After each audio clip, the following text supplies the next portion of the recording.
The Philadelphia 76ers 106-92 without their best player Joel Embiid, who's sidelined at least the first two games with an orbital fracture. Tobias Harris led the Sixers 27 points, while James Harden finished with 16 points on 5 of 13 shooting, running his streak of being held under 25 points to 11 straight playoff games. His longest since he was coming off the bench for the Oklahoma City Thunder to start his career. Tyler Hero finished with a team-high 25 for Miami. Bam Adebayo added 24 points, 12 rebounds. James Harden, though, fellas, he's staying optimistic. It's one game, but things can turn fast. So, the sooner we can correct the things that we can control, the better off we'll be. Obviously, we're missing Joe, but, it's out of our control, and we got to go out there and man up and be great. And I know we will do because we've been resilient, so far. JJ Redick up first. Do you expect more from Harden without Embiid?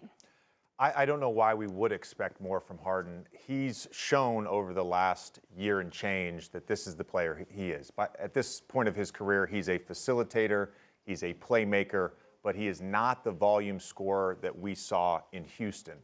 And to me, the adjustment is not for James to look to score more. They had a lot of success when they went small and they attacked. They couldn't buy a three-point bucket. And they also had a lot of success when they went to that zone. 23 possessions in zone last night, 0.65 points per possession. The 71 possessions in half court and man, Miami scored 1.13 points per possession. So to me, this is more about let's adjust the lineup a little bit. DeAndre Jordan, as much as I love him, a dear friend, at this point, I don't think he should be starting in a playoff game. Start Paul Reed, and then at times go small with Tobias Harris and George Niang out on the court. Spread them out. Give Harden space, give Maxey space, give Tobias Harris space, and shoot threes. That's such a breath of fresh air. I've been saying it for 6 weeks, and I don't know why people are having such a hard time, JJ, like buying into, I guess this is just what it's going to be. You look at James Harden over the last 6 weeks, but really focus in on the last month. Mm-hmm. James Harden hasn't had one game in which he had the same number of points as his career playoff average, which was 23 points a game. Not once in 13 straight games. He doesn't win that matchup that's in front of him anymore to the extent that he did. Now, those guys ride his hip a little longer. Even guys like P.J. Tucker, who's a great defender. P.J. Tucker is not a laterally quick guy. He's a strong guy. So when James Harden gets a switch like he did last night with P.J. Tucker on him, 28, 30 feet from the basket, 3 years ago, that's a back and forth 6 times, go to your left hand, and that guy's in your rearview mirror. And now it's let me get into the paint and now wreak havoc with my passing or my scoring ability. He didn't win that matchup. He didn't win matchups last night when he got switches with Strus on him, with Bam Adebayo at 30 feet from the basket. His inability to beat that guy, to me, that's all predicating now why James Harden looks the way he does.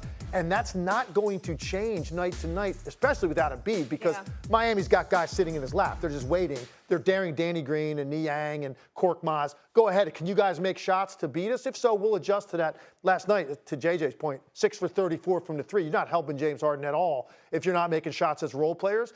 But it all gets back to the same point. Physically, he is just not the same. He does not have the burst to win that matchup that's in front of him that set up his entire game. And those step-back threes aren't going in as frequently either because not as much lift, more contested. Yeah. And he's an inefficient player right now offensively, and people just want him to go get 35 because that's who James Harden is. It's not there right now. I want to come back to that in a minute, but I want to hear from you. Both of you guys were deadly shooters when you played. There's no question about it. And you had to have certain guys do certain things for you to be able to get your shots up. But could it be such, and we watched James Harden in the closeout game last series that he was in, he looked pretty good to me. But could it be more Doc Rivers in what he's asking him to do and less James Harden? Because if you go back last year, but prior to him in and out of the lineup in Brooklyn, he was cooking with Mike D'Antoni on the sideline. So I'm looking at it, and when you go back to Houston, I heard you mention it, JJ, that he hasn't been the same guy since probably his Houston days. Well, who was on the bench coaching him in Houston when he was really cooking like that? It was Mike D'Antoni. So is this more Doc Rivers' system in the situation in which he want to play? You also mentioned DeAndre Jordan. We love him. There's no question about it. But the lineup, the way he is rotating guys, the way he's mixing things up, if he decided to go small and do some of the things that we saw him do in Houston or early in Brooklyn, could this be a difference for James Harden in Philadelphia? One thing I just want to ask you quickly, and then we'll get back to the game in this series, because when you brought up him losing a step. Now, obviously, I'm not going to say, was this trade a mistake? Because we saw how it ended on the Ben Simmons side of things. But do you think it's the right move to assign him to a long-term extension? He's the right fit there in Philly now that we're seeing how this plays out when he needs to step up. I'd have a tough time, but that's not the way the NBA works, unfortunately. He's going to get his money. And, you know, would I feel comfortable giving him $200+ million going into the deal, JJ, the way he looks right now? I mean, that's a very difficult thing to live with. Now, fortunately for Philly, he's not their best player. You know, if he was the best player, then absolutely not. You can't do it. He's not. Joel Embiid is. So you're hoping James Harden can be a good enough version of who he is at this stage of his career. People in Philadelphia, believe me, are debating this on a daily basis because I'm listening to it every single day when I'm down there. And a lot of people now are falling on the side of, based on the way he looks right now, how could you possibly commit that kind of money to him? I always say this, what's your alternative solution then? Because you have to have something to come in there that's better than this. Yep. And that's, listen, this is above my pay grade, JJ. That's why Daryl Morey gets paid a lot of money to have to make that decision. But I think the way the NBA works typically, they're going to give him the money. They went through all this to get him, right? They're going to make that offer. I totally agree with you. I would expect him to re-sign in Philly on a long-term deal. Maybe it's not that 5-year, $250 supermax extension that he's eligible for, but he's going to sign a long deal and he's going to get paid a lot of money. To Keyshawn's point, you know, I said, Keyshawn, you know, for the last year and change, and really to me, we saw him play great basketball, MVP level basketball prior to his hamstring injury. To Tim's point, he has not looked the same since that injury. He does lack that burst. So it's not a matter of Doc Rivers' system. To me, I can just watch the game. He is struggling to get by guys. His blow-by rate is basically cut by 2.5 right now. He's struggling to get by guys. And the other word that Legs used that I thought was just the perfect encapsulation is inefficiency. Like, he's not an inefficient playmaker. He's not an inefficient facilitator, but he is an inefficient scorer. He struggles to make twos. He can't make a floater right now, and those step-back threes aren't going in. But when you say struggling to blow by guys, why? Because of the hamstring injury? Well, let's acknowledge the fact that, The age, that what he's is it? He's 13 years in the league. He's got a ton of miles on his body. He's had deep playoff runs. And a lot has been asked of him in his career, especially once he left OKC. He's had the ball in his hands a lot. Yeah. There's a metric that, you know, we're tracked every single game, every single play. There's cameras all over the arena. There's a top speed metric. It's one of the things they measure: average speed, top speed. You know, James Harden, when he was in Houston, his top speed in a given game, a given year, was somewhere between 18.5 and 19 miles per hour. And over the last year and a half, that top speed is now 16 miles per hour. So, yeah, maybe it is he's lost a little bit of that burst. I just got to say one thing, because I sat on the show when this trade happened, and people were saying this might be the most dynamic duo ever. And obviously he doesn't have Joel Embiid, so it's not fair to fully judge it. But this is not the most dynamic duo. This is not what we were expecting to see when this blockbuster trade happened. But tell me this, the Sixers were leading at the half. What changed?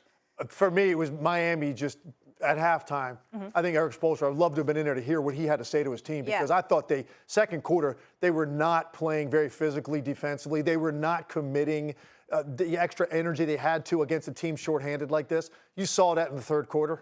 And then Tyler Hero came in, his offense kind of separated the two teams. But for me, it was really just a focus on the part of Miami to dig in and dive in. And I think James Harden got a little bit tired. He took 4 shots in the second half because he's not capable of carrying that burden. I saw him last night pick the ball up off a ball screen where no one really jumped out on him. He had space, and he just picked it up and threw a cross-court pass that was intercepted. You know what that is? That's fatigue. That's mental and physical fatigue. And it's knowing, I don't really know how to do this right now. Like, I can't go get people. I heard people say, he needed to take 25 shots. Well, no, to JJ's point. So he was 5 for 13. Do you know what 25 shots would have looked like? Yeah. It would have looked like 9 for 25. That's what it would have looked like. And he knows that.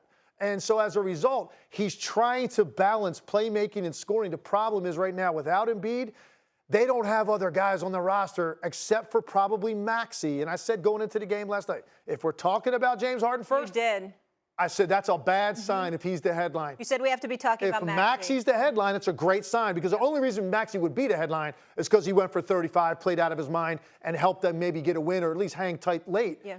We didn't. We talked about James Harden first, which meant he didn't play well. And that's a really bad sign for the Sixers because they just don't have that kind of depth to make up for that. So 25 shots isn't the answer because, like to JJ's point, they're not going to be quality shots. They're not going to be efficient shots. He knows it. It's a bad space right now for James Harden to try to figure this out without Joel Embiid. Key, is this over? I think when you look at it, the Sixers, you can surely see how much they miss their potential MVP by not being in the lineup. You talked about Maxey. Maxey can get his shots off and do certain things with Embiid on the floor, but maybe that's not the case with James Harden. And from the way I look at it, this thing could be over in 5 if Embiid doesn't hurry up and get back. You guys think it's over? Yeah, definitely. They don't win a game in this series that Embiid doesn't play. So, you're talking about you lose 2? Yeah. All right, you say, okay, well, now we're going home. But the problem is now you're talking about beating the number 1 seed 4 out of 5 times. It's not going to happen. Yeah, they're going to have a hard time winning this series without Joel being back for at least Game 3. Sounds like you're keeping a little hope alive, though. A smidge? It's sports. Anything can Okay, happen. yeah. Okay. But do I think I said this before the series. I think even with Joel Embiid, I think this is a bad matchup for Philly, and Miami's the better team. Yeah, for sure. All right, let's get to the other one in the East. Boston didn't defend home court in Game 1 versus Giannis and the Bucks, struggling on offense.